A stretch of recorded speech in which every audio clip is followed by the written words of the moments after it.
या घराला पाहून हॉन्टेड हाऊस आहे अशी फिलिंग येत होती. हाय हॅलो फ्रेंड्स, आज मस्त भटकंती होती. सुरुवात आधी गाडीचं पोट भरून केली, त्याच्यानंतर आत्ताच क्रिसमस झाली तर मस्त चर्चला डेकोरेशन केलेलं होतं. नंतर गाडीचं थोडं काम निघालं.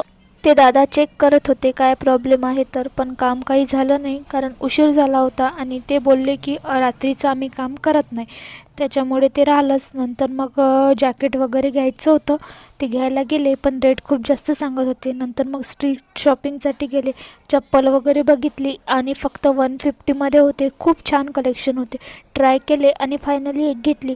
कुर्तीज कलेक्शन पण खूप होतं, बट जसं पाहिजे ते काही मिळालं नाही. मग एक पर्स घेतली. पर्स कलेक्शन खूपच क्यूट होतं. कधी कधी मोठ्या शॉप्समध्ये गेलं की प्रेशर येतं, घ्यायलाच पाहिजे असं, पण स्ट्रीट शॉपिंगमध्ये तसं काही नसतं. आवडलं तर घे, नाहीतर सरळ पुढे जा, सिम्पल. नंतर पुढे गेल्यावर हे एक स्टॉल दिसलं आणि ते बघून लहानपणीच्या शाळेच्या आठवणी ताज्या झाल्या.